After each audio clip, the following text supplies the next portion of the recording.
Hello everyone, it's Wolfgang Gray with Gray's Horizons. I hope you're doing well. This channel is new, so if you like this video, please hit like, subscribe, and leave a comment. Can you imagine signing away your future at 17 at 17%? I watched a video of a girl sobbing because her student loan interest rate was 17%. She was 17 years old when she took them. Comes from a poor family, and while she didn't say it outright, let's be honest, someone co-signed. Probably her mom, who probably had bad credit, probably didn't know better, and now this girl is chained herself to debt before she could legally drink. This isn't rare, it's the quiet default setting of the system. They tell you federal loans make college accessible, but there's a cap, and it hasn't kept up with reality in decades. Max federal undergrad loan around $7,500 a year. Total limit, $31,000. Average private college cost, over $55,000 a year. That gap isn't a mistake, it's the design. And that's where the private lenders come in, dressed up like saviors, but acting like debt dealers. They offer the rest of what you need to enroll, but the terms, variable interest, cosigner traps, fine print that could bankrupt a family. Most 17-year-olds, they don't read amortization tables. They don't know what compounding interest feels like over 20 years. They're told this is how you get ahead. But what they sign up for is a lease on their future. The girl in that video, yeah, she made a bad decision, but she didn't make it alone. Her high school didn't teach her what a 17% loan means. Her guidance counselors didn't explain amortization. And the university, it handed her paperwork and smiled. She made the decision the system was counting on her to make, and it punished her for not knowing better, because no one made sure she did. People will say, why not go to a public college? That's the affordable route. In theory, sure, public schools cost less on paper. In reality, it depends entirely on where you are. At a low-cost school in Florida or Wyoming, you might pay $6,000 to $7,000 for tuition. But at a flagship like the University of New Hampshire, in-state students face nearly $40,000 per year in total costs. That includes over $19,000 in tuition and fees, almost $15,000 for a dorm and dining plan, and about $1,000 just to afford books. So no, public college isn't the safe, affordable alternative it's made out to be. Not for working class families, not when federal loans cap out at $7,500 and barely cover half the housing cost. That gap, it doesn't disappear. It gets filled with private loans.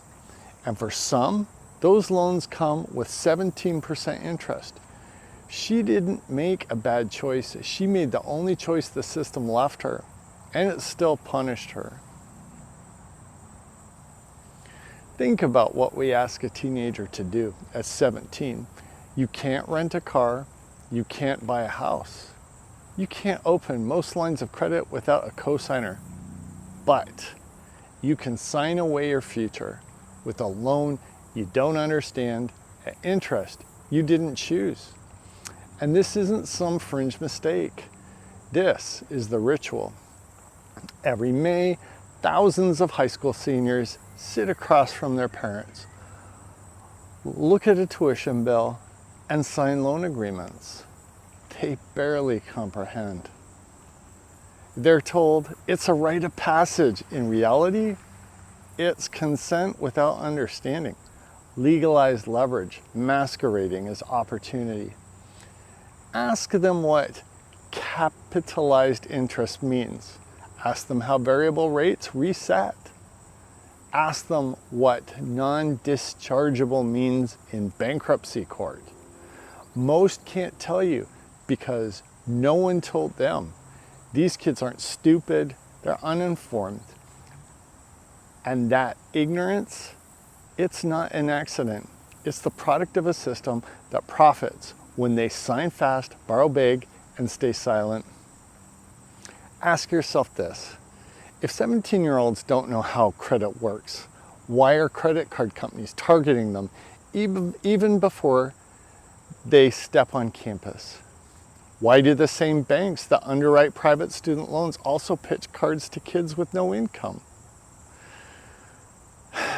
Because the system doesn't need you to be smart. It just needs you to be predictable, desperate, docile, and in debt.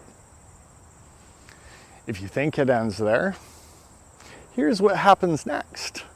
Let's say you graduate. You beat the odds. You get that degree. You're proud. You're ready. And then you try to live. You apply for a mortgage. And your debt to income ratio kills the deal. You try to save, but every raise is eaten by interest. You think about grad school, but you're still paying off undergrad. You borrowed $60,000. You paid back $38,000 and you still owe $54,000. That's not a mistake. In the math, that's how it was designed to work. These loans don't just follow you. They frame your life. They define where you live, when you marry, if you have kids, and whether you'll ever retire. You didn't just take out debt. You took out a subscription on your own time. And by the time you realize it, your best decades are already leased out. Think about this. In 2008, the government used your tax dollars to bail out soulless banks and corporations. But the 17-year-old crying over her student loan, she'll never get a bailout.